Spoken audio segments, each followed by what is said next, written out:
Once outside, they walked on towards the taller block beyond the factory buildings. "I wonder what's going on up there," said Johanna, looking at the lighted windows on the top floor.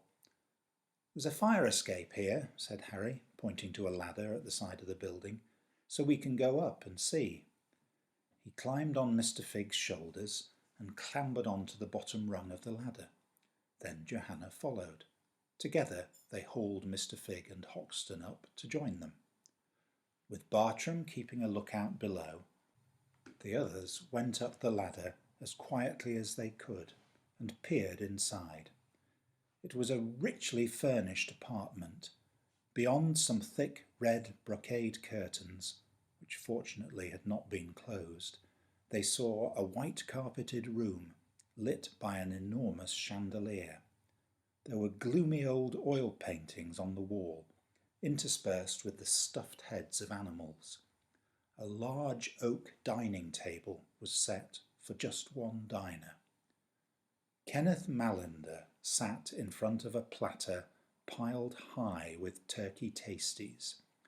He was eating them quickly with his fingers, cramming more and more into his mouth, while the greasy juices ran down his chin onto a white napkin that was knotted around his neck. Come on, you old fool," they could hear him say through the churning food. "Up and down here, where I can see it properly." As they watched, a formally dressed butler in a tailcoat and wing collar came into view. He was pushing a wheelbarrow and walked slowly back and forth with it on the opposite side of the table from his master. The wheelbarrow was filled to overflowing with bundles of crisp-looking banknotes and shiny coins. "That's better," said Mallender. "It's mine, you know. Mine. All mine." Mr. Phigg nudged the children and motioned for them to follow him back down the ladder. Once they were back on the ground, they stared at each other in astonishment. "Yuck," said Johanna with feeling. "Double yuck," said her brother. "Triple yuck," said Hoxton, sticking his head out of the waistcoat pocket. "Yuck is definitely the response," Mr. Phigg confirmed, whatever its precise quantity. After they had described the scene upstairs to Bartram, Mr. Phigg tried the handle of a door into the ground floor of the building, saying, "Now, what else have we got here?" The door opened and they went inside. Out came Mr. Figg's torch again, revealing a corridor lined with a series of doors on each side. They went along, looking briefly inside them. "Offices," he said. "This must be the administrative area. Those stairs over there will go up to Mallender's private quarters. But what about these stairs here?" He stopped at the top of a flight, heading downwards. "Some sort of cellar, I suppose." A sign at the top of the stairs said, "Strictly private. Keep out."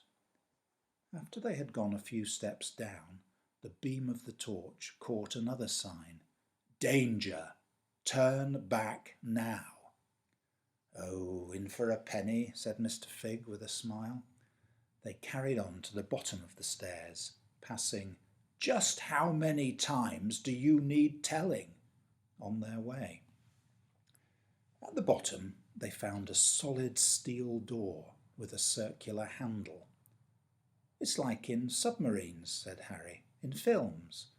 Mr. Phigg nodded. "Yes, when they want to keep something airtight. I wonder why it's here." He tried to turn the handle. Locked. "Had we better go back upstairs?" Johanna asked. "Not just yet," said Mr. Phigg, producing his silver key with a smile. "Always worth a try." He fiddled with the lock mechanism for a while, then suddenly said, "Aha!" and spun the handle round to the open position. The door swung away from them, and they went through, immediately feeling a sharp drop in the temperature. "Brr," said Mr. Phigg, followed by, "Goodness me." as his torch played around the room they had entered. It was a very large, completely circular chamber with bare stone walls. All around the edge were a series of 20 or 30 stalls with open wooden doors, each stall lined with straw and having its own stone feeding trough. "Curious," said Mr. Phigg. "I can't see Mallinder branching into horse meat. Not in England, anyway. Plus, it's a bit comfortable by his standards.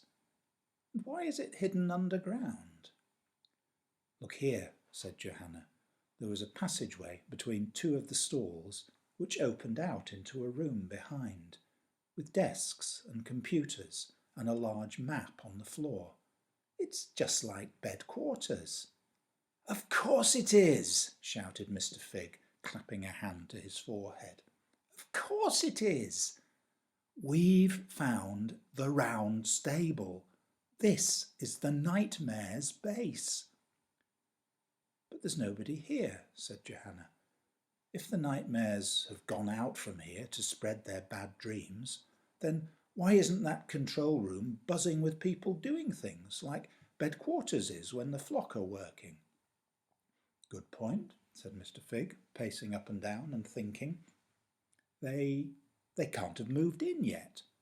Somebody has been getting this new base ready for them, and it nearly is ready by the looks of things, but they haven't shifted over to using it yet. But why here? And who's behind it?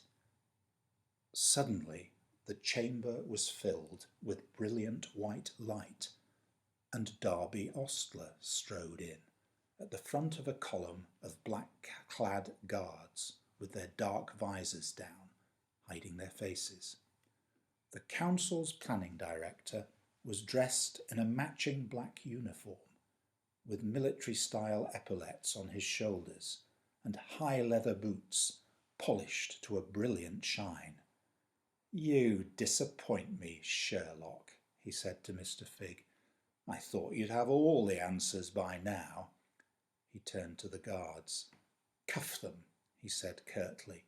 "Then you may go. Leave these intruders to me."